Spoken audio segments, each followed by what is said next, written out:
Hi, I'm Jasmine Bhullar, also known as That Bronze Girl. Welcome to a new edition of Starter Kit.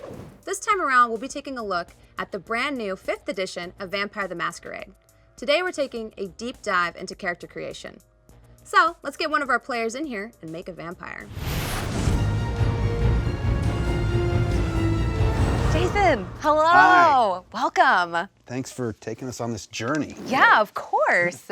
You have some history with Vampire the Masquerade, correct? A little bit. I played, I believe, the first edition in the 90s, and my band at the time, Godhead, actually, our lyrics were used in an expansion module, so that was super exciting. Wow, that's awesome. I've got a tiny piece of Vampire the Masquerade lore in my history. That's amazing. That's awesome. And this is kind of like a return to it then. It is, yeah. All right, so you're kind of familiar with some of Vampire's darker themes. Yeah. I mean, the game and just, I think I always wanted to be a vampire when I was a kid. So. Well, that's what we're going to do today. We're going to turn you into a vampire. It's going to be fascinating. Great. I know we discussed this at length, before we sat down here today, but let's talk about who your character was before they were embraced. Before he was embraced, he was a low-level undercover FBI agent named Clark Henderson, working in El Paso, working undercover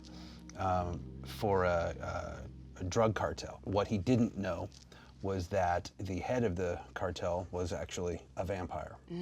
So as he was working his way up the ladder, undercover, the vampire knew the whole time. Basically, when he finally met him, he was embraced. It was a Tremere vampire, which they use blood magic. Right. Yeah. So he took the name Enoch and worked under his master for several years, found a way to escape, and now he's sort of hiding out in the streets of Seattle, disguising himself and just trying to survive as best he can. Your character rose through the ranks undercover in this cartel, and your sire was vetting you the entire time? Basically. So when he finally met him, he embraced him almost immediately. Right. Because he had been watching him for 2 years. Yeah, and what was Enoch's reaction to that? Was it? He was not happy about it at all.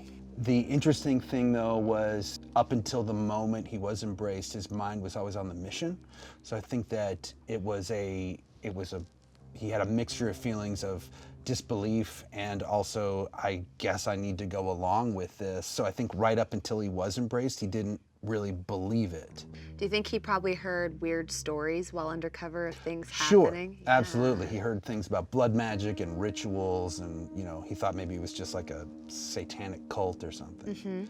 Little did he know it was much, much more. Yeah, and it's all real. Something that he probably dismissed as superstition or fear tactics is now something that he's a part of. Yeah, fascinating. I'm so excited to create this Tremere with you. This is going to be fun. And also really metal, because they do magic using their blood. Yeah. But the thing about what I think is interesting is he was such a straight-laced guy in life, and now in Undeath, he's almost a opposite of that. His entire world has opened up a little bit. This is going to be super fun to create this character with you. I'm so excited. Great. Now that we've talked about who your character was when they were alive, that kind of starts to give us a little bit of a blueprint of what their attributes might be like. Okay. Attributes in Vampire the Masquerade are classified into 3 categories: physical, social, and mental. They're pretty straightforward. Physical is how you interact physically with the world around you. Social is how you're going to perform in social situations. And mental is a measure of your intelligence, your ability to think on your feet, and your determination. 5 dots in any given attribute means you're exceptional at this, probably one of the best in the world. 4 dots means you're very skilled at it. 3 means you're pretty good, above average. 2 means average, and 1 is below average, something you're just very bad with. Okay. What do you think Enoch's strong suit is? Something that he's definitely above average in? Besides his sire knowing about him, he was able to infiltrate a pretty large organized crime organization. Right. So I would feel like manipulation. Oh, wouldn't that be? Agreed, that? 100%. Yeah, I would throw down 4 manipulation. Okay. Yeah, that to me fits perfectly. And then the way I like to do it is I like to figure out which one do you think you were the worst at. let's say dexterity is his least. Yeah? Yeah. Is he not very fast? Maybe in his life, he took a bullet in the leg or something, and he walks with a limp. Perfect, yeah. Let's go ahead and put 1 dot in Just dexterity. one. Okay. Yeah. And now we're gonna put 3 dots in 3 different attributes. These are just things you're pretty good at, even if they're not your strong suit. I know we talked about intelligence a little bit earlier. I think you said that you felt like Enoch was a pretty intelligent guy. Yeah. Yeah, that would make sense to me. Okay. I feel like that would be a good one to start with. Probably good with wits, I'd say. Assume he'd have to perform under pressure with Yeah. his given How job. would that? And then I would say let's give him some strength or stamina. Yeah, in for the sure. Would you 3. say he's like more better at throwing a punch or better at taking a punch? Better at taking. Yeah, let's put 3 Yeah. in stamina. And the remainder you get 2 in. Okay. Yeah, so he's good pretty with well that. rounded. He's got Yeah. some strength. He's got, pretty average charisma. Great. And then using these attributes will actually form up our health pools. So your health pool is just going to be your stamina plus 3. So you'll get 6 there. And then for your willpower, that'll be your composure and your resolve dots added together. Okay. So 4. And just like that, we've got our base attributes. Great. Now this is kind of half of our dice pool for any given skill check, and the other half of that is our skills. Now, although your character can attempt to do anything in the game, these are just things that Enoch is particularly good at. So don't feel like you're just restrained to these things. I know that we talked at length before we sat down here about how your profession kind of would have informed a lot of your skills. We took the investigator profession from the book and kind of adapted that to be kind of an FBI agent for the context of your character. And that gives us a 3 in investigation, a 3 in insight, a 2 in awareness, and a 2 in firearms. On top of that, we also added some of your life event skills, and these are skills that you obtained just through your life experience. And we got occult, 3 in occult, and 2 in brawl. Yeah. And so do you think that there was any one of these in particular, especially from investigation, insight, and awareness, that maybe you had like any kind of specialty in? Probably investigation. Yeah. I would say. Do you think like what do you think would have been Enoch's like scope of investigation that he was particularly good at, like finding clues or tracking people down? I would say tracking people down for sure. Yeah, yeah. Like Okay. being able to just like figure out where following trails of people and Asking the right questions at the right time. So we'll go ahead and put down like finding missing persons as your sort of investigative specialty. And that'll just give you a special bonus every time you need to find someone within the context of the story. It won't roll like a normal investigation roll. You'll get something special for it, which I think will be perfect for your character. Great. There's a few other skills we're gonna get, like leisure skills and additional skills. You and I will sit together and discuss that in length as homework, since there's a lot of options to choose from. Okay. And yeah, we'll take care of that in our downtime.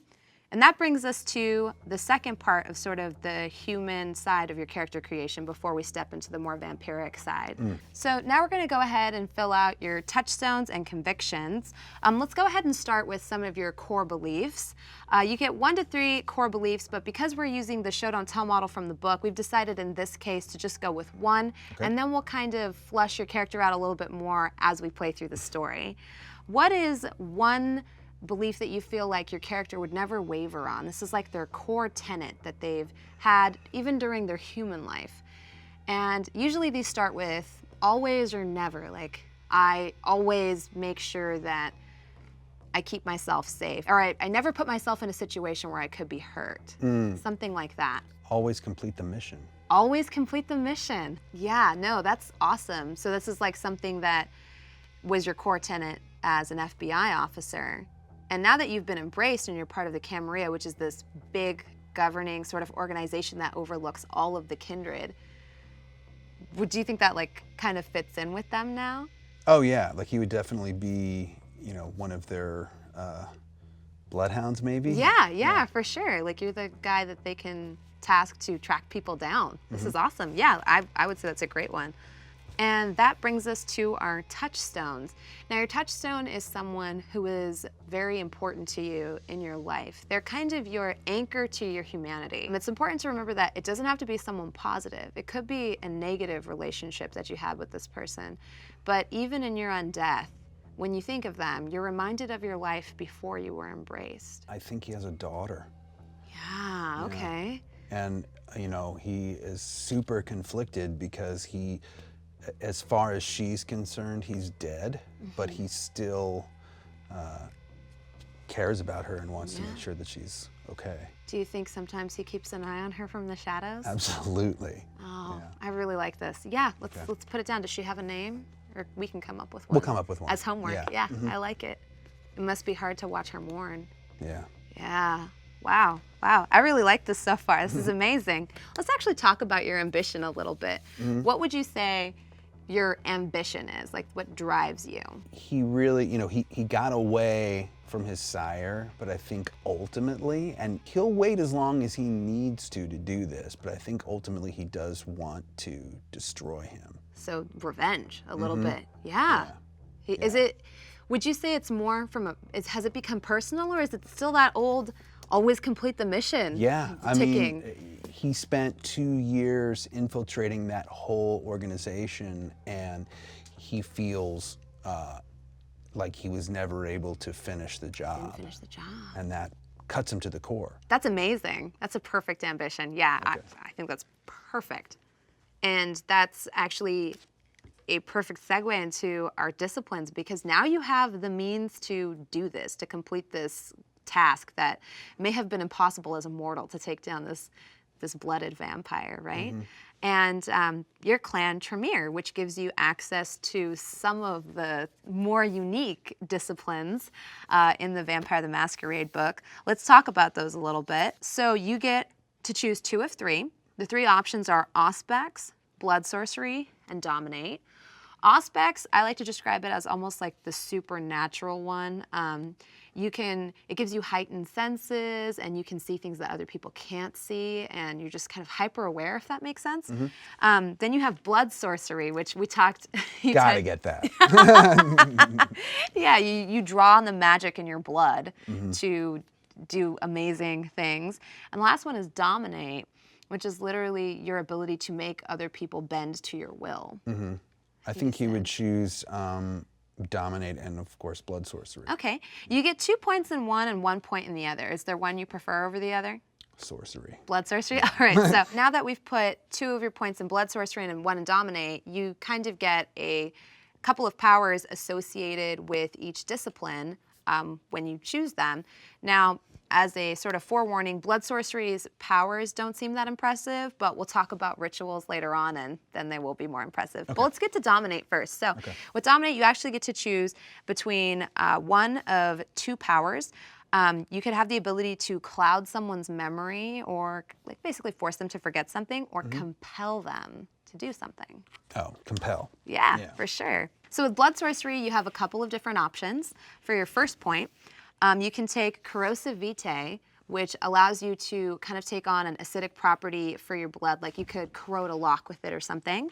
Or you can get Taste for Blood, which allows you to taste a human's blood and determine the quality of it. For example, its resonance, which we'll get into more later.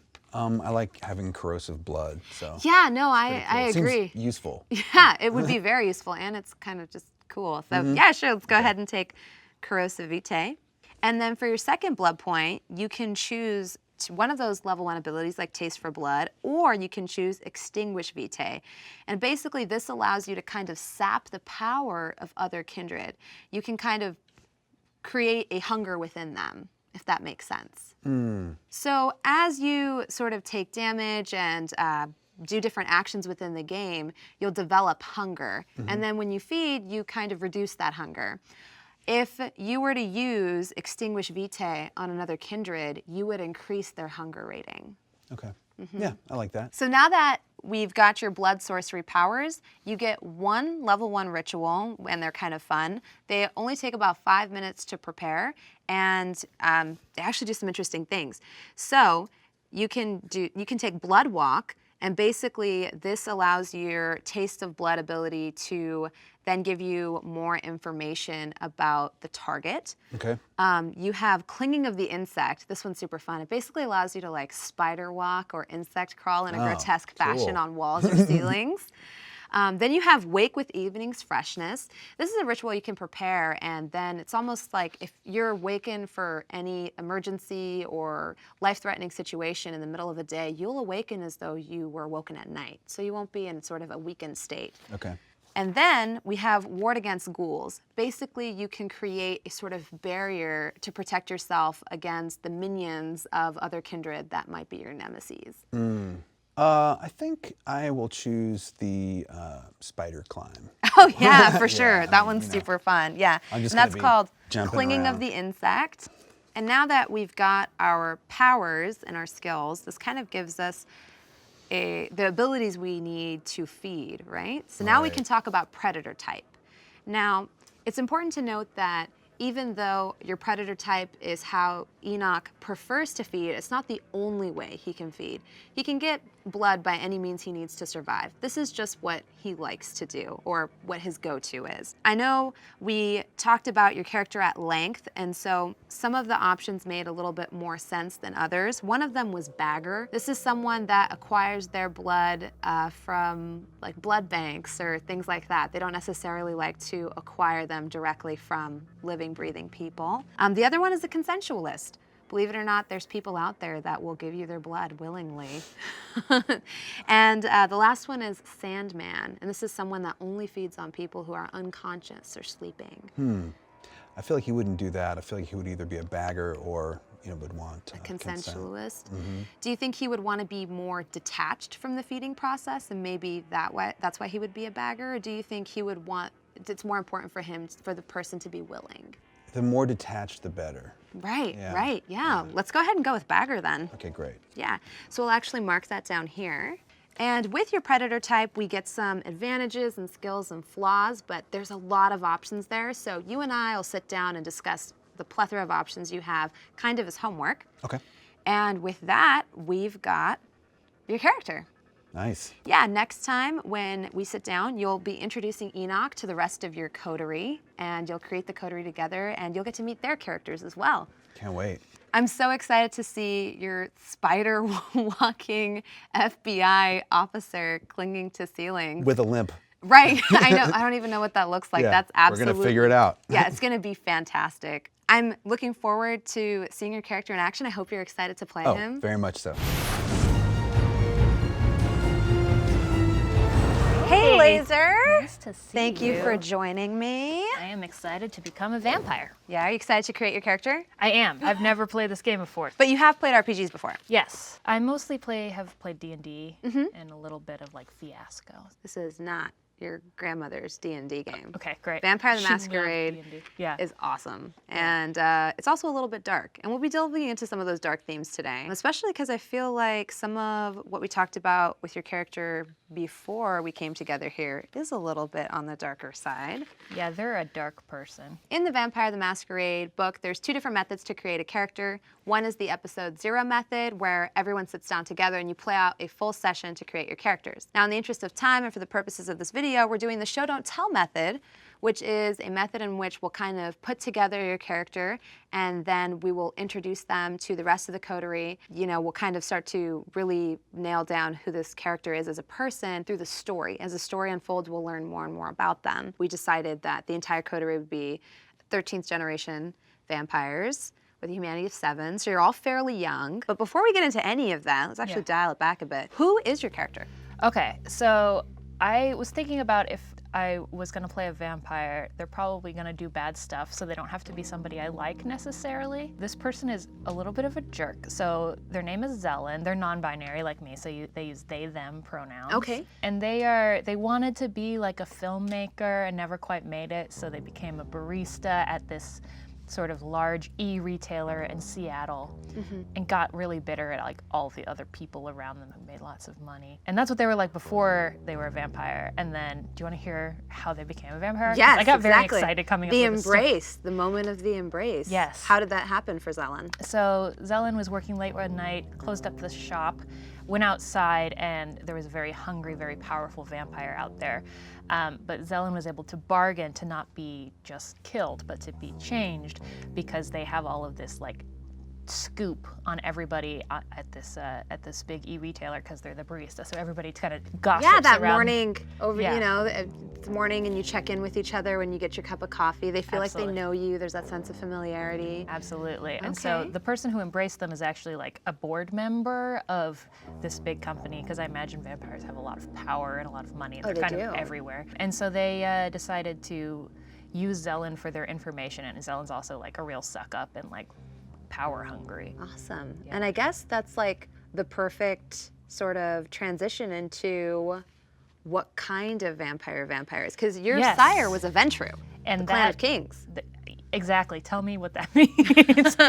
So the Ventru classically are a clan that feels that they were born to rule, that they are Cain's chosen, and that it falls on them to lead all of the kindred. Yeah. It's their born right. They have lots of nicknames like the Blue Bloods and things like that. And because of that, they hold a very high position in the Camarilla, and they rule with a little bit of an iron fist. Excellent. Yeah, which is awesome, because I feel like just from what we talked a little bit about with your core concept before we sat down here together, Yeah. Zelen is a little power hungry. Absolutely. I feel like Zelen also feels like they were born to like rule, and they got really excited when they found the vampires that like actually were born to rule. Would you say their life has been disappointing to them? Absolutely. I think they have like this artistic side, and they lived like in this community of like filmmakers and stuff, people who really wanted to make it happen but never quite made it happen. And so, and see all of these people in Seattle who don't have to work that hard and get a lot of money and get Yeah. very disappointed. So I think the change is probably pretty exciting for Zelen. Yeah. That's actually a perfect starting point to Yay. start getting into how do we manifest this incredibly interesting individual you've created onto paper so that we can get them operating within the context of the story. First, we're going to talk about Zelen as a human, and then we'll start talking about Zelen as a vampire. Perfect. Let's first of all go ahead and look at our attributes. You have 3 general categories for attributes: physical, social, and mental. Your physical is, just like it says it is, your ability to take damage, how dexterous you are, and just your sheer power. Social is, you know, how well you operate in a social, you know, situation, Sure. how good you are with people. And the way I like to describe mental is it's not just a measure of, you know, how smart you are, but it's also a measure of your discipline or your ability to stick with a chosen task. I usually like to fill out the thing you're best at and the thing you're worst at first, because it kind of gives us a good measuring stick with where to go from there. Perfect. What do you think Zelen is the best at? Probably social. Okay. Although I'm looking at this and I think they're probably very good at manipulation and not very good at composure. I think manipulation would be perfect, especially when you told me that story about how they were embraced. They Yeah. kind of manipulated their sire a little bit. With the 4 and manipulation, basically that means that you're actually really skilled at this thing. 5 would be that you're a master manipulator, probably one of the best in the world. Gotcha. 4 is that you're pretty good at it. Yeah. 3 is that you're somewhat good at it. 2 is that you're very average at it. And 1 is below average. Okay. Perfect. So with that in mind, given that you have a 4 manipulation, what do you think Zelen is the least skilled at? Probably resolve, I Resolve. would say, because I think they're just kind of going where the wind blows. They're Yeah, like, they don't have the gumption to stick with one thing. Yeah, they're chasing a winner, and if given a challenge, they may go to the easy way. Okay. Yeah. And with that, we'll actually go ahead and pop a 1 in resolve. Excellent. You actually get 3 attributes that you're somewhat good at. Okay. What do you think those would be? I would say probably charisma, Yeah. wit. Well, I think, like you said, a lot of people talk to Zelen Yeah. while they were working as a barista. Yeah. So there's a really good chance that they were pretty much somewhat likable. Excellent. And then, I don't So know that's if this... 3 dots? Yeah, and I think you said you were curious about wits. Yeah. Whereas intelligence is a measure of someone's ability to make a smart decision with preparation. Wits would be Zelen's ability to make a quick decision with limited information. I like that. It's their ability to think on their feet. Yeah. which I also think is a pretty natural, right. yeah, a natural choice given how quickly they responded when they were going to die during their entire embrace encounter. I really like how that embrace story has kind of started to form some of our decisions on where we think they would be talented. And then I think maybe dexterity.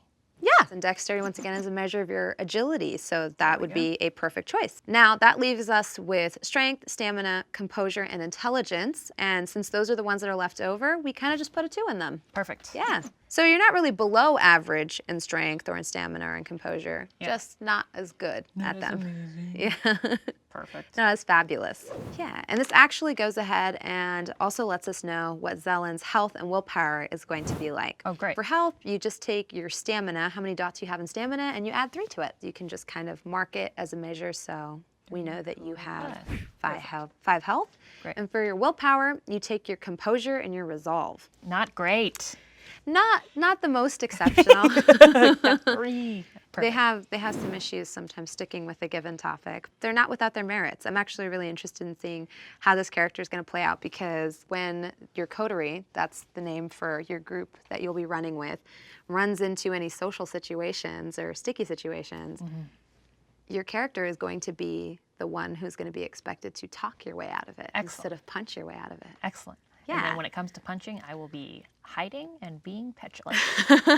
Which brings us to our skills. In Vampire the Masquerade, you can try anything. You don't have to have the requisite skill to attempt to try something. Skills are just things that you're particularly good at, and they help you build your dice pool. Excellent. Most of the time when we do any rolls, you'll be taking one of your base attribute stats and then adding your skill dice to it. Perfect. We kind of sat down and we decided on a few that made sense for you and your character, sort of based off of some of what they did in their life. Great. Given that you were a graduate student and were going to school for film, we took the sort of scholar graduate school film Yes. profession skill set, and that gave us a pretty good starting point for what kind of skills Zellen would have. We took a 2 in craft. Perfect. And we decided on the specialization of writing. Yeah, they're writing their screenplays. And a 3 in survival. Let's talk about that decision for a little bit. Yeah. What about your character makes them so good at surviving, in your words? Zellen's really scrappy. And maybe just the way they were raised, they just kind of had to figure it out for themselves. And so they do their own little research. They know how to get out of or live through any kind of particular situation. And some of the other choices were kind of naturals for us in that regard too. Yeah. We've got 2 dots in persuasion. Absolutely. 3 in academics for film and TV. Perfect. 3 in awareness, and then 2 in finance. Did you pick up some of the banter when you were working as a barista? Absolutely. They're definitely in there just kind of eavesdropping and figuring out the inner workings of the board. Yeah. Sneaking around. Yeah, Definitely. That makes sense. I love it. All right. Now that we've kind of put down some initial skills that your character acquired through their profession and some of the events that happened during their life, you actually get some more skills on top of that. And that'll be something we do on the side just because there's a lot of options there. That leads us into the last parts we'll talk about of your human side, and that is your beliefs. All right. What do you think Zellen's main conviction is? Something that they would not bend on. Typically, their conviction starts with words like always or never. So they're very, resolute on sticking to this code that they've created for themselves. In the game, you can pick between 1 to 3, but in the interest of time, we're actually only going to be choosing 1 here. Always? It sometimes might even conflict with what you believe in now. Gotcha. It's like this part of you that you can't let go or won't let go. Like, Gotcha. oh, I'll do anything to impress this person except I won't kill, or I won't kill innocent people. Yeah. Or I won't harm women or children. Gotcha. Yeah, so this is like a human, like when I was... Yes, when they were yes, because we're still in sort of like the human phase. Oh boy, I like that. Yeah. I always make sure I get the better end of the deal. Oh, sure. That's good. I like that one. Yeah? Yeah. Okay, yeah. So especially for someone who has kind of like these ambitious I feel like that would also probably pretty hard conflict with the sire as well, because Yes. the sire's probably just The bossing sire's them making around. sure that they get the better end of Yeah, every absolutely. deal. I like that a lot. Yeah, so we can go ahead and put that down in your convictions, and that'll be sort of your core belief. And that leads us to what guides your character through this world I've created. Yeah. And that is your touchstone. Okay. Your touchstone is someone who was important to you in your life, either in a positive way or a negative way. Someone that reminds you of your humanity. That would be someone named Jade, who was a member of the filmmaking, like maybe a grad student Okay. with Zelen, who Zelen really likes, and Oh, maybe yeah. maybe that wasn't like quite reciprocated, but they were still like very good friends, and Jade is a really super good person. Okay. Who wouldn't hurt children or dogs. So they no longer are in contact with Jade? I think Zelen just kind of ghosted Oh. on the human world a little Okay. bit. Yeah. Okay. They've embraced their sort of unlife. Yeah. They like this better. Yeah. But Absolutely. maybe Jade is sort of an unrequited Yeah. love that they kind of still think about from time to time. Really wants to be good enough for Jade, Yeah. but was never quite. I love it. Okay. All right, let's go ahead and put Jade down in your touchstone. Great. And now I almost feel like we've already touched on this one. The next Okay. one is your ambition. Perfect. But what's awesome about Zelen is you kind of described their ambition right out of the gate. Their Yeah. ambition is to, has that changed at all? Do you think like their ambition is to climb the ranks as a Camarilla, or is it just to seek wealth and power? I think really they want to be more powerful than like the tech bros that they hate. So like however that is, Yeah. it's money or like violence or whatever that is. Yeah, Just, they like, want to being climb able that to, corporate ladder a little bit. Yeah, they want to boss other people around. All right. Yeah. Yeah, let's go ahead and write that there. I would say money and power. Yeah, great. That's perfect. They definitely want to be a good person. I'm glad that we have Jade, but like Yeah, they think that money and power is going to be the way to do it. right. They just finally You- don't have other people telling Yeah, you what to you do. would probably do better things with that money and power than someone else, right? Absolutely. I'm the only one who You can be really trusted. are a Ventru. Yeah. Through and through. Yeah. I'm not actually like this, just so you know. Nope, I've marked that down in my head. Okay, great, perfect. Sorry. So now that we've kind of gotten a pretty clear picture of what Zelen was like as a human, Right. we can really start nailing down the sort of duality that comes with creating characters in Vampire the Masquerade. Excellent. Because a big part of it is you're balancing this human nature with the fact that there is no question about it, you are a monster. Yeah. And that manifests in different ways. It And you says might try blood to potency on the page, so I'm Exac- in. Exactly. So let's go ahead and start talking about our disciplines and then some of our powers. You actually get access to 3 disciplines for your clan. Okay. One is dominate. It's your ability to make other people do what you want them to do. Perfect. Second one is fortitude. It's your ability to withstand hardship to get your way. And the third one is presence. And that's just like what it sounds, your ability to get people to notice you, react to you in a room, and control how they react to you. You get to choose 2. Okay. One, you're going to get 2 points in, and the other one, you're going to get 1 point in. So let's talk about which one you think would be more Zelen's bag. There was fortitude, presence, and Dominate. let's go dominate for sure. Yeah, all right. So let's Yeah. go ahead and write dominate in that spot there. And what do you think their secondary discipline would be? Presence. Presence, okay. So we can just go ahead and write presence up there, and then we'll take 1 dot in presence. Perfect. Each of these disciplines actually gives you some powers associated with each one. So we'll go ahead and do presence first, since that power, you get 1 level 1 power Okay. in presence. You get to choose one of these. Okay. You have a choice between awe, which is kind of self-explanatory, Perfect. daunt, which is more of like the intimidating side of awe. Daunt for sure. Daunt, yeah, that makes sense to me too. You don't have to like me, you just have to fear me. Exactly. I Perfect. love it. I like Zelen already. Yeah. For your dominate discipline, you get to choose one of these 2 level 1 abilities. You can choose between cloud memory, which is your ability to make people forget things and do that for them. And the second one is to compel them to do things for you. I think cloud memory sounds Okay. fun. And then you can choose another one of those 2, or you can choose between mesmerize and dementation, which is as you lock eyes with someone, you can kind of like subliminally cause them to become less composed or angry or That sounds terrifying. I'll do that. Yeah. It's kind of one of the more natural choices, I think, for Yeah. Zelen as well. Just like that, we're done with our disciplines. And so now we actually get to talk about something else that's a little fun, which is how Zelen feeds. Oh boy. This is the core part of, like, you know, being a vampire, right? Like, Yeah. how do you eat? Now, keep in mind, your character will most likely do anything for survival, but this is how they prefer to feed. Right. This is kind of their go-to way of feeding, or maybe even how they enjoy feeding. So I know that we talked about your character's core concept quite a bit before we sat down here, and one of the things that we thought made sense for your character, given kind of their background with Sandman, maybe they only feed on people who are sleeping or unconscious because they don't want to get their hands dirty. Yep, that sounds right. And the other one we kind of thought was Siren, that maybe they kind of lure people to them and then use that as a method.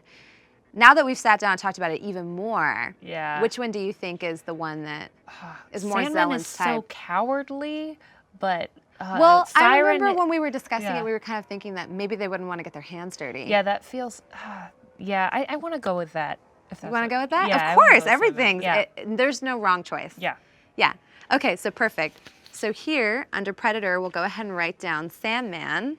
It's so gross. I love it. Well, thankfully, you are not your character, Yeah, so it's great. okay to be gross, Yeah. right? With your Predator type, we will actually get a couple of more sort of advantages, skills, and flaws, Okay. because how you feed kind of determines how your character plays.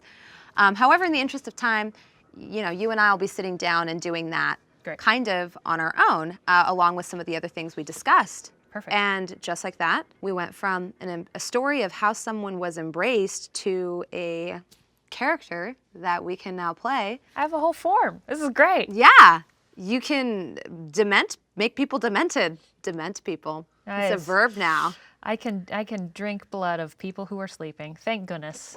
Are you proud of me now, Mom? I am. I'm proud of you. Perfect. I don't know if you just called me mom, but Well, I'm okay I was with talking it. to her, but Yeah. I want you to be proud of me. I'm proud of Awesome. you too. Thank you so much for sitting down with me Can't wait to and play. doing this.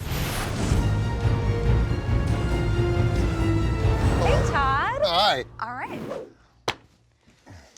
Welcome. Thanks for having me. Todd, Yes. is this your first time playing Vampire the Masquerade? I have never played Vampire the Masquerade. So you have no idea what you're in for? No, I'm diving in feet first, blindfolded. But you have played RPGs before. I have indeed. I started out with the AD&D, and we played Top Secret and Gamma World. So you're old school. Old school, yeah. Is there anything in particular about Vampire that maybe you're excited to experience? I've never drank human blood, so Well, that's a big part of this. I'm imagining, considering that's the basic foodstuffs. Yeah. Yeah. So let's get into Let's it. get into it. Especially since you're flying blind. I am. We're going to introduce you into the world. Read. This character creation is going to take longer than I thought. Longer. All right. So we talked a little bit about your core character concept. We did. You know, before all of this, we've been working on it for a couple of weeks. Why don't we go ahead and start by you describing who you are, like who you were, I guess, before. Before the embrace. Yes, the embrace. I'm learning the lingo. See, you are learning the lingo. I know, I told you. You're basically a not veteran already. I'm not a dummy. The character that I've created, his name is Nigel Brooks, but he goes by the moniker Crybaby. He was born in York, in England. He was a kind of a timid kid, but he found escape through music and kind of grew up listening to hip hop in England, and he aspired to be his hero, The Streets. He failed miserably as a rap artist, but what he succeeded in was his self-promotion. And he came up in the 90s art scene in England. And so he, alongside his contemporaries like Shepard Fairey and Banksy, he was a lesser known version of sort of a night propaganda artist. He did a very famous picture of Bill Clinton eating a television set, and that kind of graphic really put him on the map, and The Guardian did an article about him, and it brought him a certain level of notoriety. Banksy obviously took the bigger spotlight and kind of pushed him a little out of the spotlight, so he left England to try and seek his fame and fortune in America. He used his art to sort of hide his social anxiety. In Seattle, he got deeply entrenched in the Burning Man community. Yeah. And he would help design installations and whatnot, but he was a bit of a social pariah too, and he had a healthy drug habit, which would manifest some really darker emotions in him, and he was kicked out of his Burning Man group for untoward behaviors. And one night he sought revenge on the group, and he went and smashed up one of their installations that they were making, and he set it ablaze. And while he was in this warehouse in the night, he realized he wasn't alone. And as he stood there in a drunken, drug-addled haze, watching his art burn, he was embraced. That's kind of dramatic and poetic, imagining like a figure Yeah. outlined by the light of Yeah, the so flame he's just and a sort of long standing there, shadow, and then and then you just, something behind him. yeah. What you're describing fits in perfectly with the setting. Before all of this, we were talking about how Vampire is unique in the sense that a lot of it is a little bit darker than a lot of the role-playing games out there. And a lot of it's about your struggle with humanity versus this fact that you are very much a monster. And what's unique about your character is that you struggle with that before and after the embrace. Yeah, yeah. And I guess that brings us to your clan. It does, doesn't it? Yeah, you told me before, when you were coming up with this core concept that you decided to play a Malkavian, which is unique in the sense that a lot of vampires show, they balance their monstrous nature versus their humanity after the embrace. But your character was already balancing that before the embrace. Yeah, he was struggling with it, but after the embrace, it sort of allowed him to kind of take the wheels off.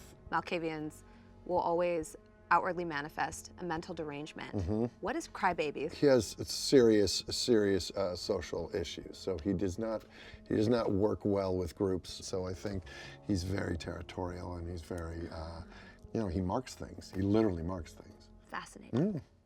So now that we have a good idea or a good picture of what kind of creature Crybaby is, let's start getting into the nuts and bolts of how mechanically we can manifest that within the story. Attributes are divided into 3 categories. Your physical attributes, your social attributes, and your mental attributes. Okay. Your physical attributes are, just as they imply, physical.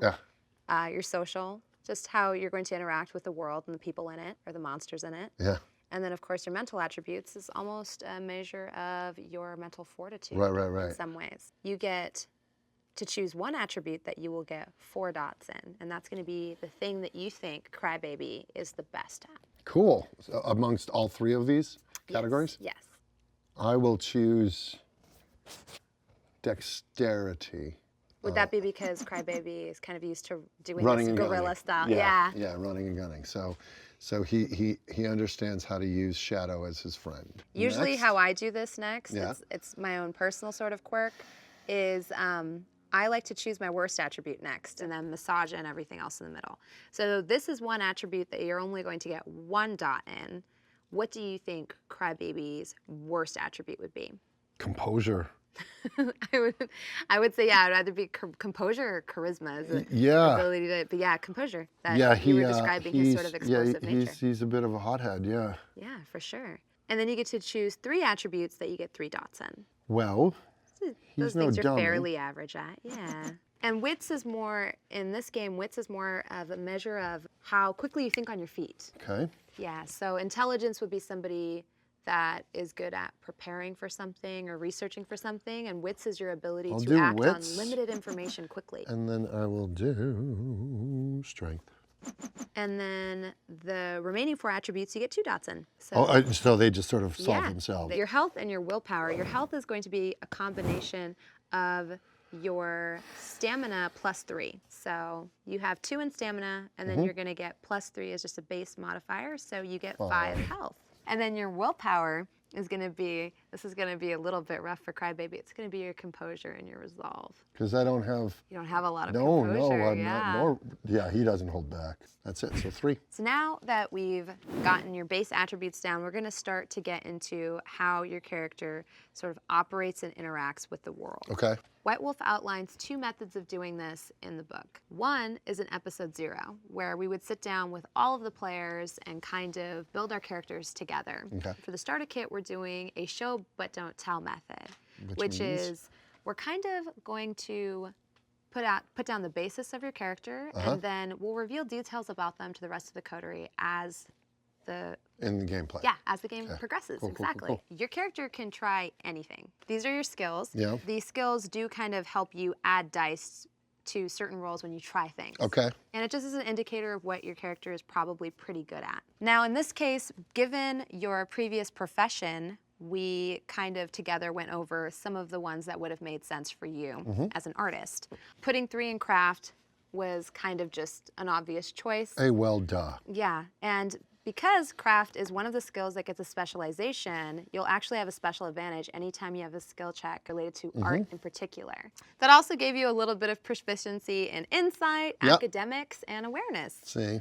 I'm assuming you'd be very aware with trying to keep an eye out for the police all the time. In addition, you can also add a specialty to one of your professional skills. So at this point, if you want to kind of outline like, oh yeah, I'm really good at academics with a specialty in, this would be your place to note it if there was like one field or one thing you really wanted to specialize in and be very good at. I would have to give that a little more thought. That's perfectly fine because there's actually a couple of other skills that we'll be addressing later, and so that's something we can work on together to sort of finish out your character sheet. Now, we also have some skills that get assigned because of the various life experiences. We talked a little bit about your backstory, how you got embraced, when you got embraced, and what you were doing before you got embraced. Yep. And based off of that, we kind of came together with a couple of ideas of what those skills could be. Now, since you were a tagger, it would only make sense for... He was an urban artist. An urban artist, sorry. We kind of decided, and it's also reflected earlier on in the sheet, that you were probably pretty good at being speedy and being stealthy. Yes. And so we came to the agreement that 3 dots in stealth was a natural for you. So we went ahead and filled that out. You actually get a whole gambit of skills to choose from based off of what you did in your leisure time and things like that. Since there's a lot of options there and a lot of choices there, we'll go ahead and choose from some of those later on, and that'll be our homework to do together. Good, I love homework. Right? So much fun. Yes, it's been a while. So now let's get into the second page of your character sheet, and let's start talking about some of your beliefs. Now, once again, because we're doing the show don't tell model, we won't go into too much detail on that, but we can at least describe like what your character's core tenets are.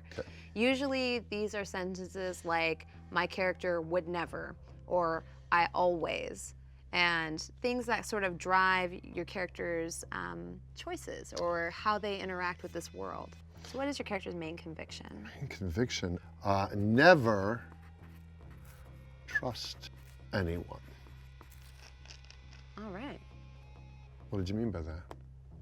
It means I don't trust you. Mm. Now let's talk about the second part of this column, which is your touchstones. Yes. A touchstone is someone who means a great deal to you during your life. Who meant a lot to me? Yeah. Who still does. Oh. They could even be considered like an anchor to your humanity. Sometimes there's someone that was very close to you, someone that you may have loved. Like or it Nanny can be Brooks. Someone, yeah, or it could be someone that you hate. Oh, I love Nanny Brooks. She would actually come to see my rap shows. Ah. Even as rubbish as they were. Yeah? Yeah. You So still think Nanny about Brooks, her. she is my touchstone. Yeah. I'm she's imagining my Nanny touchstone. Brooks coming to a rap show, and it Right? warms my heart. Right? She's absolutely It's this exceptional. little old British woman. Then let's go ahead and talk about your ambition, Okay. which is, what do you want to achieve in your unlife? To achieve the notoriety that tended to elude me in my life. You could do Can fame. I just write infamy? Yes, of course, Done. definitely. So far, we've talked about who you were in life, and now we're going to talk about who you are since you've been embraced, the more monstrous side of you. Right. We're actually going to start talking about a little bit about your clan. So for the sake of this campaign and story, what would make sense from a storyteller's perspective is for all of you to be 13th generation vampires with a humanity of 7 and a blood potency of 1. So we kind of took care of all of that for you. Yeah, you did. So now we can actually go straight into some of the more darker details of your clan. Now, as a clan Malkavian, you actually get to choose from 2 disciplines within your clan out of a list of 3. So, as a Malkavian, you actually get a choice between 3 disciplines. You get to choose 2. One of them you're going to get 2 dots in, the other one you're going to get 1 dot in. Okay. So the 3 for Malkavians are Auspex. This is almost like your supernatural ability to kind of paranormal. Like you can almost see things or hear things that other people can't. Then we have Dominate.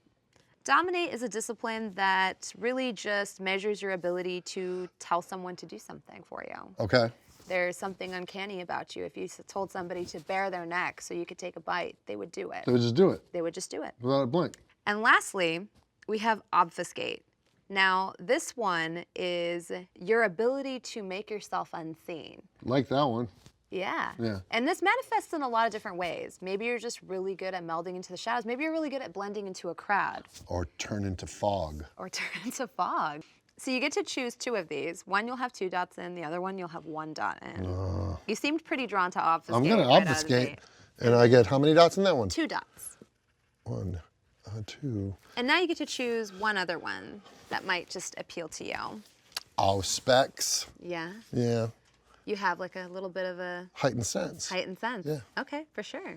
This brings us to some of the more supernatural things you can do, because basically by tapping into your vampire blood, you can do things that normal human beings are not capable of doing. And these are tied to these disciplines that you've chosen. Okay. Auspex actually manifests in a couple of different ways. Ooh.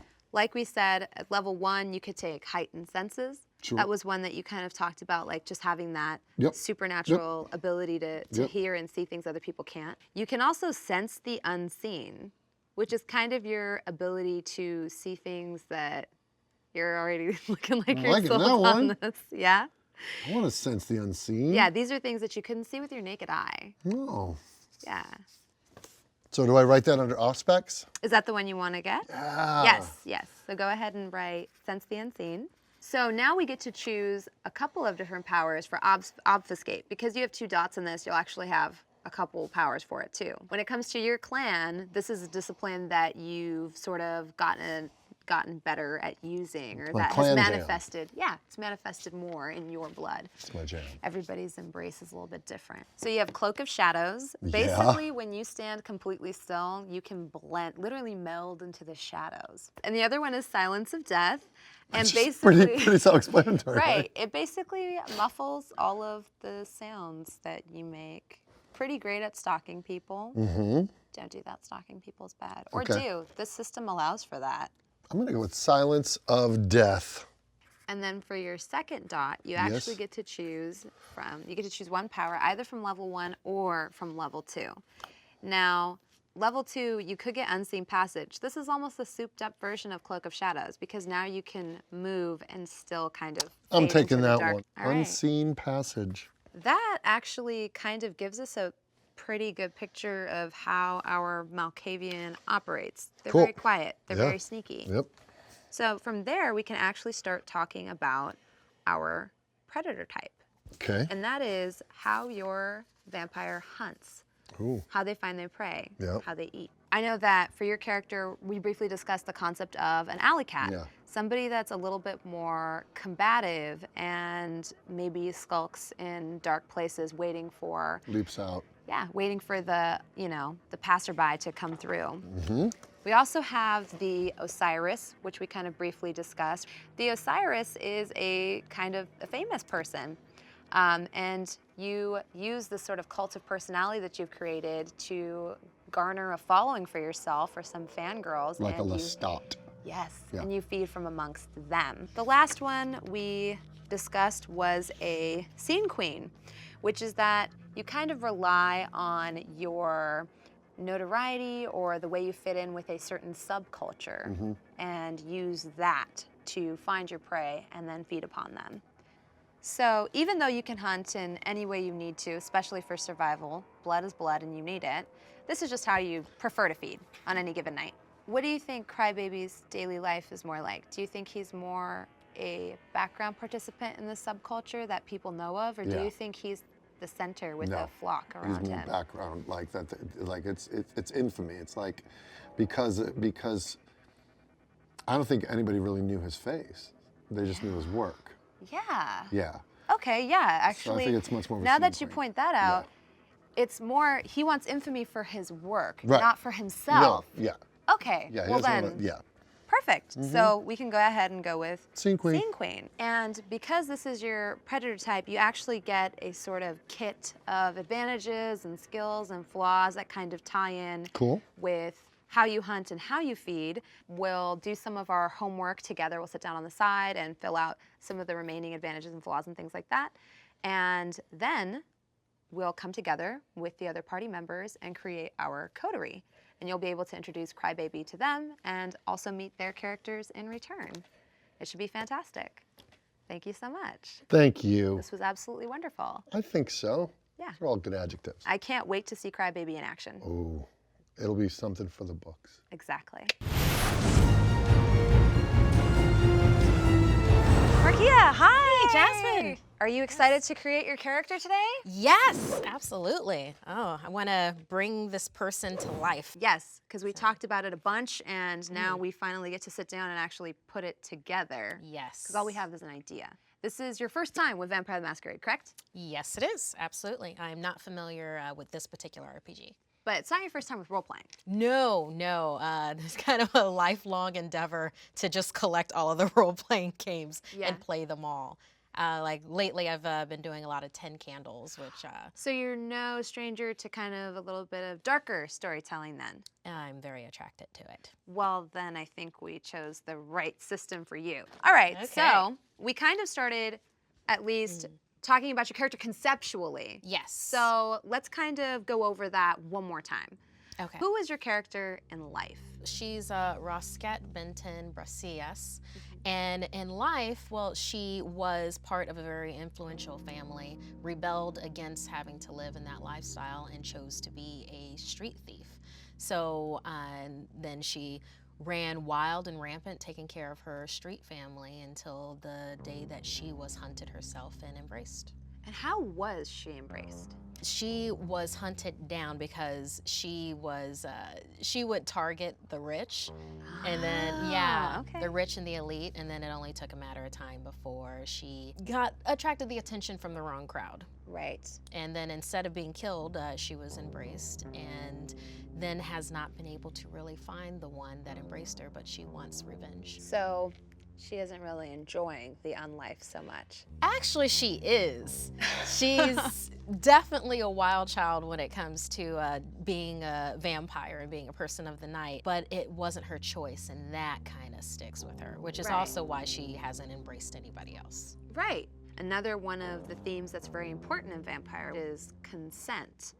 This is a system that where the vampires aren't very sexual creatures, sometimes you or your character will be compelled to do things that ignore other people's consent, or things will happen to them without their consent. And that can kind of be murky territory. And it's very, actually kind of awesome that your character is very against that. And so although they enjoy being kindred, Very much so.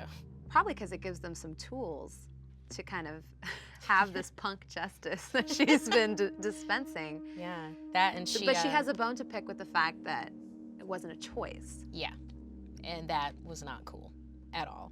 That's So, awesome. That's a really awesome concept to introduce into the story, and I'm really happy that you kind of brought that in. It's amazing. So we have a pretty awesome idea of who Rosca was when they were alive, and we can kind of use that as a starting point to get into how that is going to manifest on paper. Let's get right into it. Okay. There's 3 categories of attributes: physical, which is kind of self-explanatory; social, it's how they interact with the world and the people around them; and mental, which is just a measure of not only your intelligence and your ability to think on your feet, but also your determination.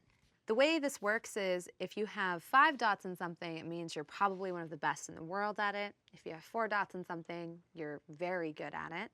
3, reasonably good. 2, average. 1, below average. Okay. So let's go ahead and start with something that Roscoe is quite good at, with a four daughter, and in this case, the thing that she's going to be the best at.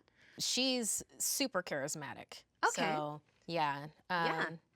Let's go ahead and throw 4 in that. And then how I usually like to do this is I then choose what she is the worst at.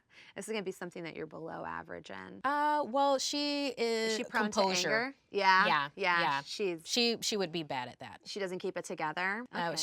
She's pretty impulsive. Impulsive. Yeah. Okay. Yeah, let's go So she'll ahead do and that. throw 1 in composure. That's perfect. Makes sense to me. And then we get 3 categories that she gets 3 dots in. So these are things that she's good at. She's above average at them. Dexterity. I would think I kind of see her as a kind of a, well, she can dance, definitely. Yeah. But also that she brings that when she is feeding, and then also kind of a parkour. Okay. Yeah, Element when let's she's do it. going through. And then she's kind of a thief, so she needs to She needs to be dexterous. she needs to be dexterous. All right. So definitely with that, she has her wits about her. Okay, yeah. In this game, wits are an ability, or sort of a measure of your ability to think on your feet. And I think that in Roscoe's case, that would definitely be something that she's somewhat skilled at. So that seems like a obvious next choice. Then, yeah, manipulation. So she is able to get people to do what she wants, but she doesn't try to be a leader. So that kind Oh, of thing. But she okay. does have ideals that she sticks by, like her own personal system. So when you say those ideals that she sticks by, would you say that she's very determined, and when she sets her mind to something, she sticks with it? Yeah, I would Or- say that. Yeah? Because then I would lean towards resolve. But I think if it's one of those things where she's prone to tricking people into her way of thinking or saying what she thinks they need to hear to do what she wants, then I would go for manipulation. Okay, so we're gonna go with resolve then. Okay, perfect. And the rest are fairly easy. We just get 2 in everything that's left. So you'll have 2 in strength, 2 in stamina, and 2 in intelligence. And now we have attributes that are kind of reflective of, you know, who Roscoe was in life, or the things that, you know, she's good at or she's interested in. And that brings us down to our 2 main sort of pools that we will have. We're going to have a health pool and a willpower pool. Your health pool is just going to be your stamina with a flat +3 modifier. So Okay. in this case, you'll have 2 dots +3, so 5. And then the second one for your willpower is going to be your composure and your resolve. So having that resolve stat is going to be a little bit useful now. So now we're actually going to choose some skills that are kind of reflective of Roscoe's life experience and her profession. Now, the profession we chose from the book was junkie, but then we kind of tweaked it a little bit to give it more of an urchin or runaway feel. So we took 3 dots in streetwise, 3 in brawl, which I think makes a little bit of sense. Larceny, which felt like the perfect kind of melding, because you told me that, you know, Roscoe kind of is like this Robin Hood-esque character who lives on the Yes. streets, so that felt like an obvious choice. Although she does kill the rich. That's where the brawl comes in. There you go. So it's good that we've got 3 in there. And then 2 in subterfuge, which should come in handy. And then based off of Roscoe's life experience, we kind of came to the conclusion that it would be great to have 3 in survival because, you know, you kind of said that Roscoe ran away and she learned to make her own way on the street. And that is, she knows how to get by on her own. Yeah. For our second sort of life experience skill, we took etiquette. And I think you said that that was sort of reflective of Roscoe's upbringing. Well, she was raised in a very rich family and then rebelled against it. So because she has that skill set, that is how she's able to so successfully hunt the rich and the elitists. There's actually a bunch of other skills we can take, including the leisure and hobby skills and a few others, but we'll be sitting down together to do that as homework because there's a lot of options there and it'll be a lot for us to go through together. That being said, let's go ahead and come to the second page of your character sheet, where we'll kind of be rounding out Roscoe's more human side before we step into her more monstrous side. And with that, let's talk about Roscoe's convictions. Typically, you can choose between 1 to 3 core beliefs. Right now, we'll only be choosing 1 because we're doing the show don't tell model in the book. What is one thing that you think kind of governs Roscoe's personal code?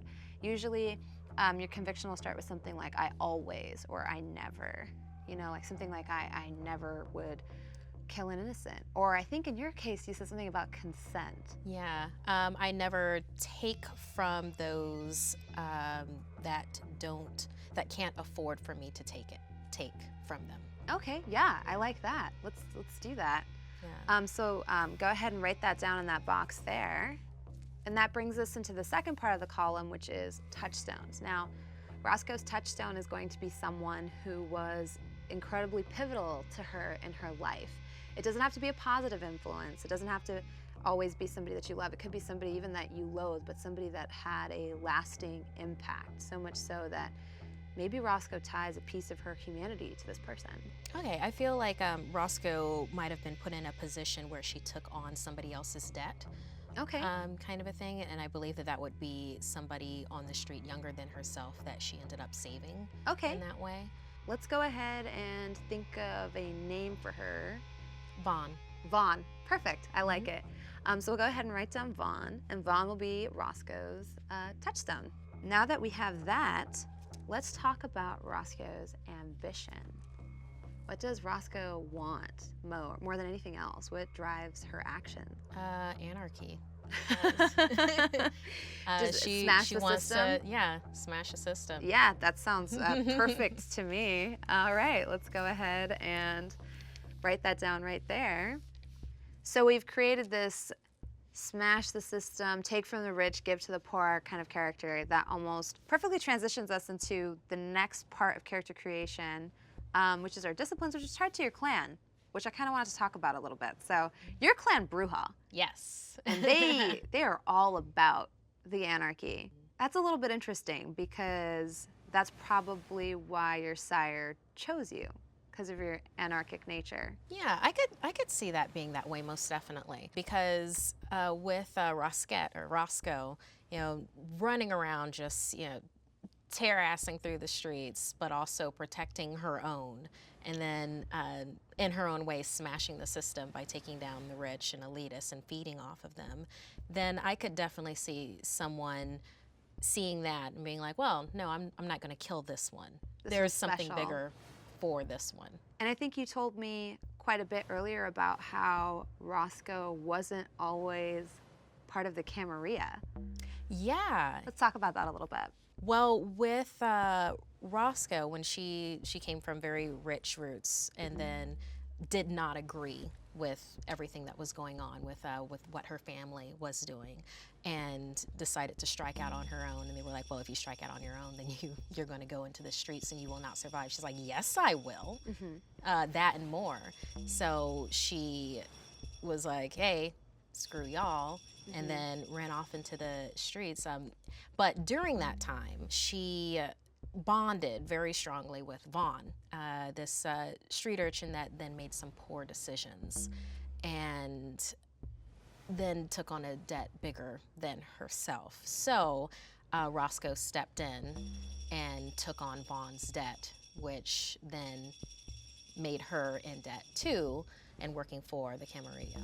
So that's interesting because even though Roscoe was embraced by an anarch and maybe even served the anarchs for a while, she ended up having to force the Camarilla, being like that they're the de facto authority and all of that. They're kind of the head of the order in the kindred society, so to speak. You find yourself having to serve them probably a little bit begrudgingly even. Oh, definitely begrudgingly. Right, because you're doing it because of this debt. Exactly. Once the debt is paid. Right, you're not going to serve these people that you hate. No. You want to destroy them. Exactly. That's awesome, and I love it.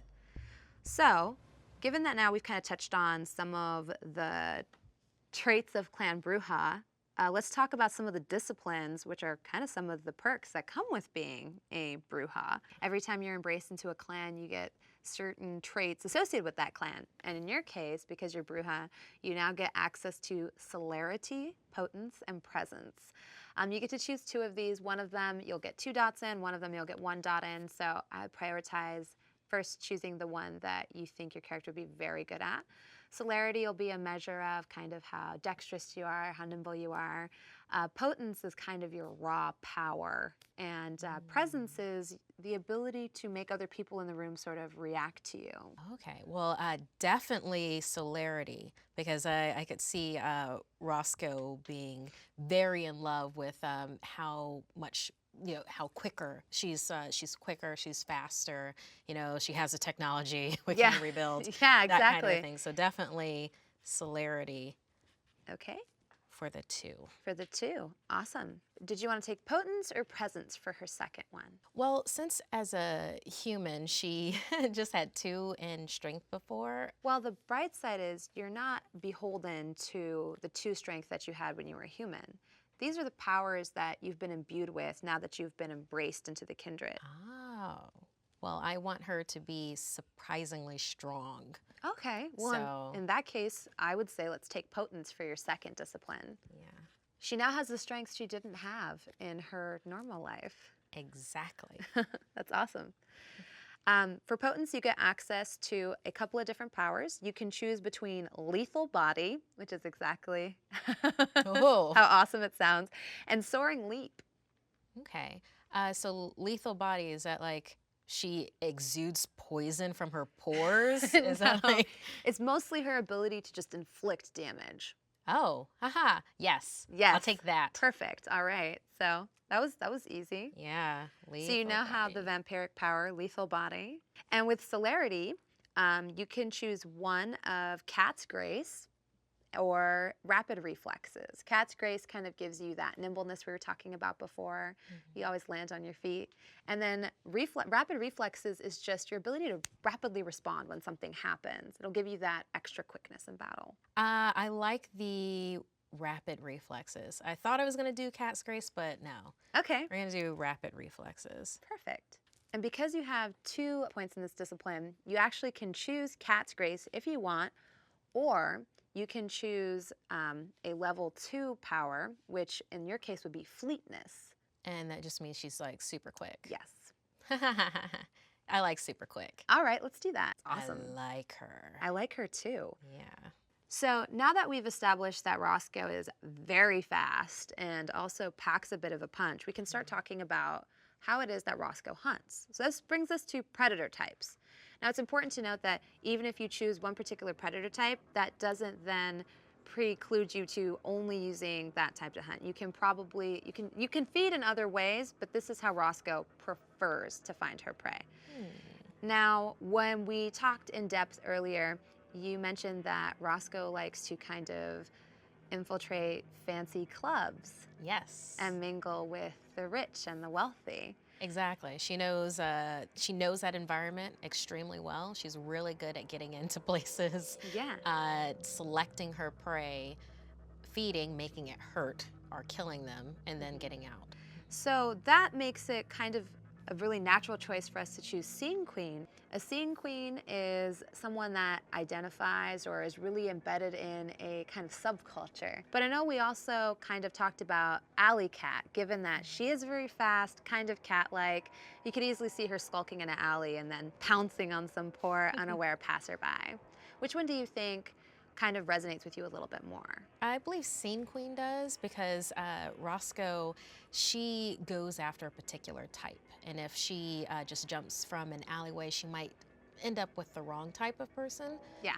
Yeah, I mean, she doesn't, don't get me wrong. It's not that she's just trying to go after bad rich people. She just goes after rich people. It's like you don't want to be the high status person in the room when Roscoe walks into it, basically. Yeah. So I love it. Let's go ahead and put down Scene Queen as your predator type. That will give us some advantages and skills and flaws that you and I will sit down together and kind of do as homework. And just like that, we're done with character creation. And next time we sit down, Roscoe will get to meet the other characters and you'll get to create your coterie. Ooh, nice. I wonder how she'll get along. I know. Thank you so much for sitting down with me today. I hope you're excited to play Roscoe. Yes, absolutely. Kidding? She's awesome. How are you? Fon, It's good. to How see are you? Excellent. Glad to be here. It's gonna be fun. It is. Are you excited to play some Vampire the Masquerade? I am. I have not played this game, so this is gonna be a new one for me. But you're not new to RPGs. No.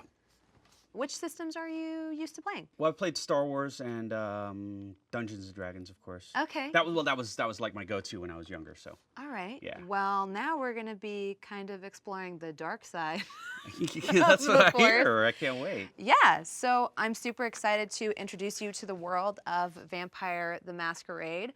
We talked a bunch before we sat down here about your character and kind of the beginnings of what you want to create, and I am so excited to help you bring that to life in the context of this game. Right. So let's get started on your character. So let's start with, who was your character in life? He's a painter.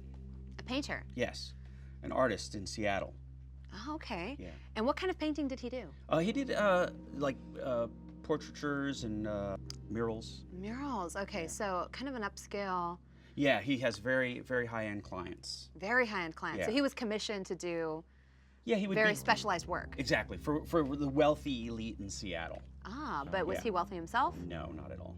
Not at It's all. often is He the actually case. longed to be, and that was part of the reason he would actually actively go after that clientele, because he really loved that world. He really loved the big mansions and fancy clothes. It was a way for him to be a part of it. Yes, exactly. Yeah. It's fascinating. Yeah. And how was he embraced? He actually was doing a lot of painting for a wealthy widow, and she would hang out with him while he painted, basically. And so they became friends. But he was doing all these paintings of her late husband and things dedicated to him around the house, this big estate that she had inherited. And then he fell ill while he was working on one of these big murals. Was it And like she a didn't- terminal illness? Yes. Yeah, he was going to die. Okay. Yeah, but she saved him. Did she offer him a choice? No, she embraced him while he was feverish and not fully aware. Right. Yeah, but then, and which saved his life, but he wasn't necessarily grateful about it. He was a little torn, because this was a big surprise to him, of course. He thought he was going to die. He kind of, at this point, he had accepted it. Right. Yeah. Okay. That was just going to happen. He had struggled a lot in his life as an artist, so he was pretty ready at that And then point when this he was sick. total lane switch. Exactly.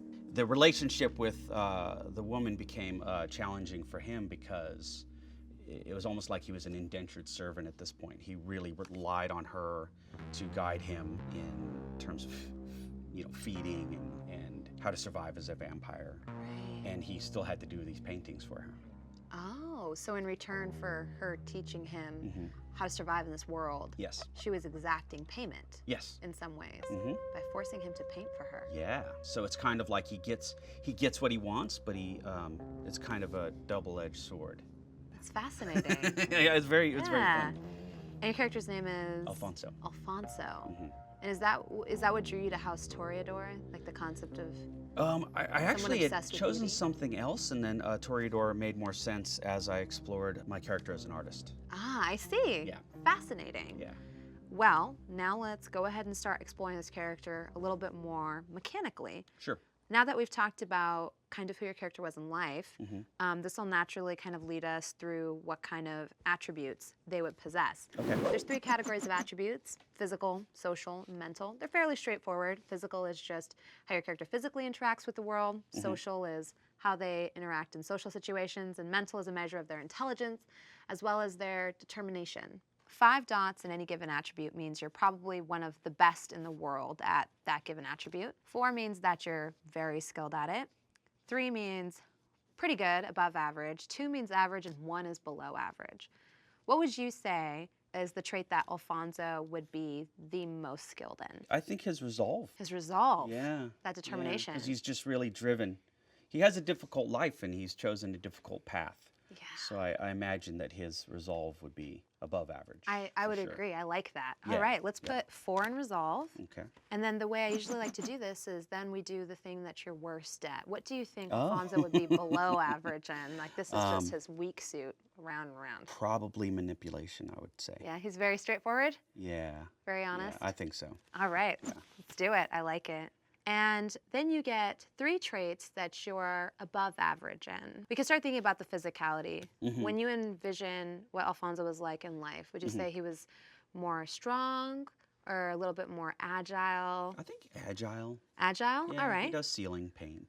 Okay, yeah, let's go ahead and put 3 in dexterity. And then what else do you think he would be skilled at? Was he intelligent? Yeah, I think he's intelligent. Okay. And wits is the measure of how quickly you can make a sort of like reaction based on limited information. Is he quick on his feet? I think so. Yeah? Yeah. Okay. So we'll put another one there. Yeah.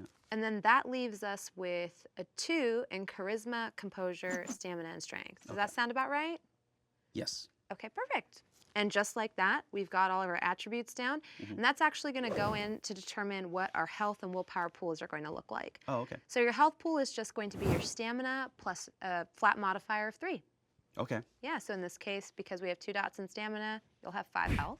Okay.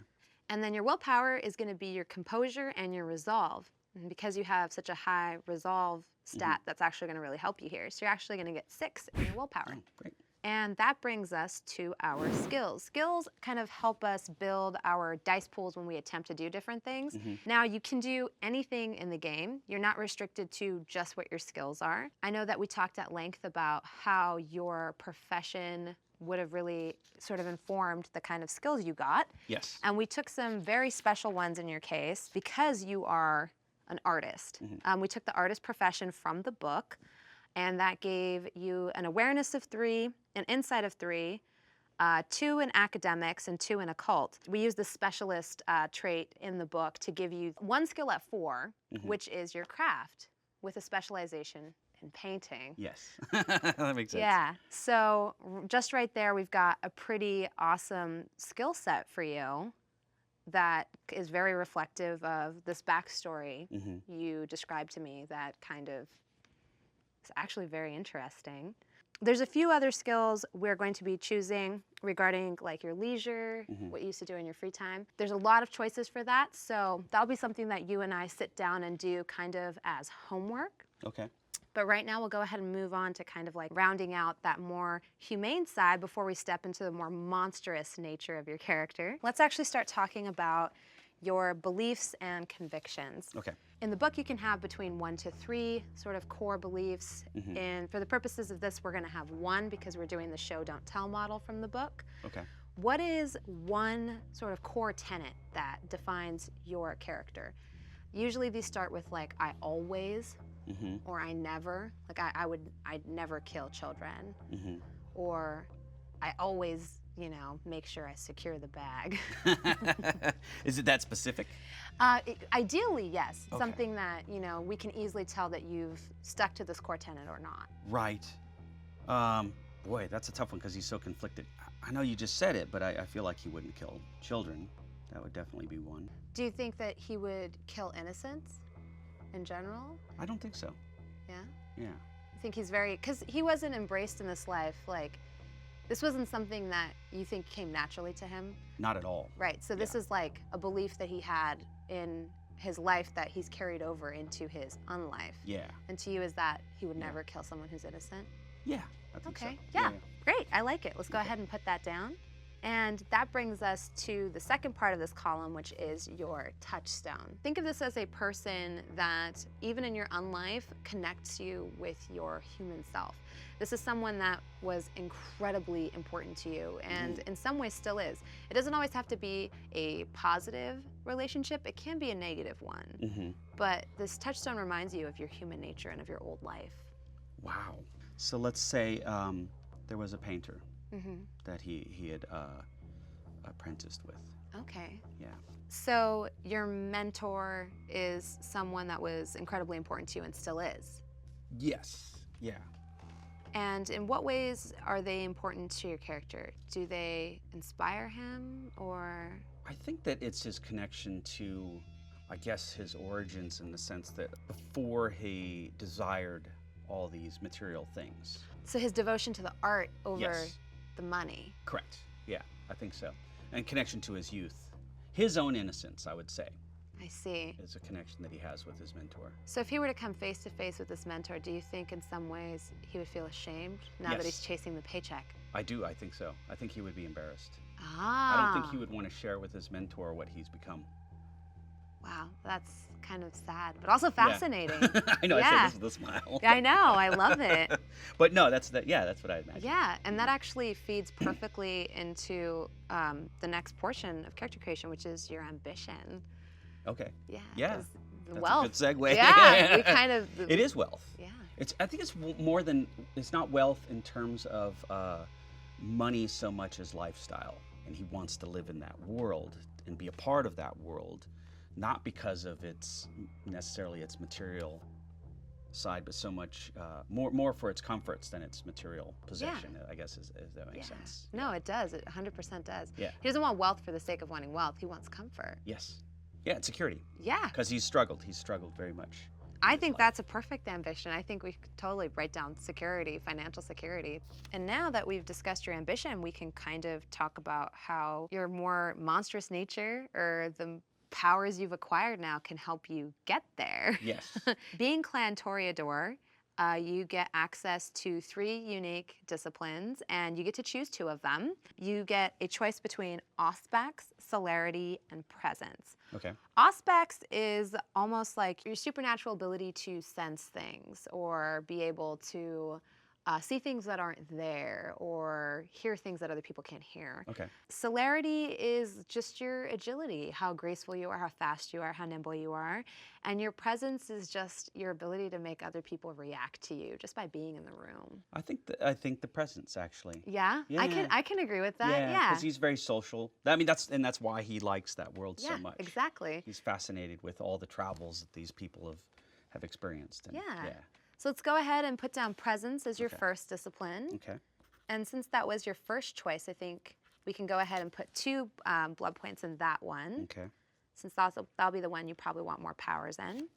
And then between Auspex and Celerity, which one do you feel like you're drawn to more? Celerity. Celerity, perfect. Yeah, let's go ahead and write here? down Celerity, yep. And you get 1 point in that. And these disciplines grant you access to some powers. For Celerity, you can choose between one of 2. Cat's Grace, which is literally what it sounds like, gives you cat-like, like the ability to leap and land and be incredibly nimble. And the other one is Rapid Reflexes, which is just how quickly you respond to. Cat's Grace. I like that. Okay, yeah, let's do it. And then for presence, you can choose between one of 2 to start with, which is awe or daunt. And that is, do you think you're able to hold people in awe of you? Like they revere you type of way, or maybe they're in awe of your beauty or the way you speak? Or are you more intimidating? I think you'd want awe more. Yeah, let's do it. Yeah. Let's go ahead and take awe. And then for your second power in the presence discipline, you can choose to take daunt at level 1, or you can choose to take the level 2 power, which is lingering kiss. This one's kind of fun because when you feed from someone, they become addicted to that and they want more, and they find themselves coming back to you again and again and again. Oh, interesting. Yeah, because there's something about when you feed on them, they are enamored. Yeah, I think that. On the darker side, that's definitely. Let's do it. Okay. And that's called lingering kiss. Lingering kiss. Okay. That'll be a fun one. Your face lit up as soon as that's a good one. Yeah, that's my dark side, I guess. Yeah, right? And now that we've gotten your disciplines and your powers out of the way, now we can choose your predator type. This is how Alfonso prefers to hunt. Now, in case of survival, this doesn't restrict you to just finding prey in this way. This is just how you would prefer to do it or how you do it on any given night. It's like your habit. Yes. We talked at length about what kind of character you have and what he would maybe find repulsive or unappealing. And I think, there's a couple of good options here. One is Siren. This is someone that, like the name suggests, seduces somebody into sometimes offering their blood up willingly. They're drawn to your charisma, they're bewitched by you. Or Osiris. And Osiris is almost, I like to call it the cult of personality. You have groupies, people that love you, either for your work as a painter, or either because you've got just this beautiful visage. And so you have these groupies and you choose them to feed upon. Oh, interesting. Which one do you think, now that we've fleshed out more of the character? What was the first one again? Siren. Siren. I think more Siren. Yeah, especially with the lingering kiss, it kind of it came together perfectly there. So for your predator type, we'll put down Siren. I feel like that also goes really well with some of the powers we chose for you. Yeah. I mean, we've created this really stark contrast. This has been a little bit of a journey.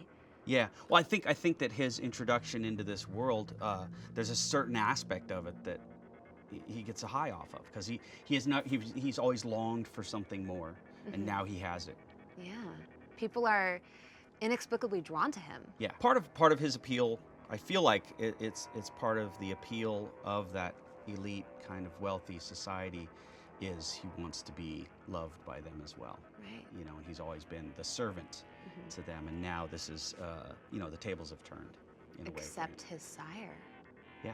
He's still kind of bound to her, even though he might not necessarily want to be. Yes. So it's come at a cost. Yes, absolutely.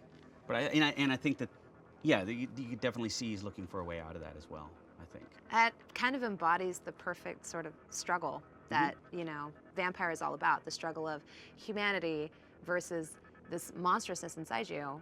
But that monstrousness has also, in Alfonso's case, given him the means to what he wanted in life. Exactly. Yeah. That's amazing.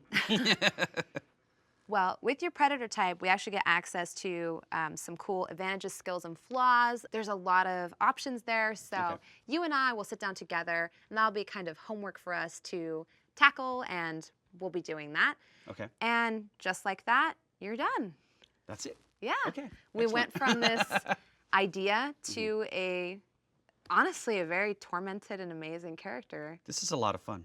I'm really looking forward to this. Are you excited to play Alfonso? I am. I'm excited to introduce Alfonso to the rest of the coterie. When we sit down, we'll actually create, a coterie together, and you'll get introduced to the other members of your party. Yeah. I can't wait to introduce Alfonso to them. I know, that sounds great. Thank you so much. Yeah, thank you. Yeah, and thank you for watching this character creation. If you enjoyed this and want to watch other character creation sessions, you can find them right here on Alpha. And if you want to experience Alfonso's lingering kiss, watch Starter Kit on Alpha. Thank you.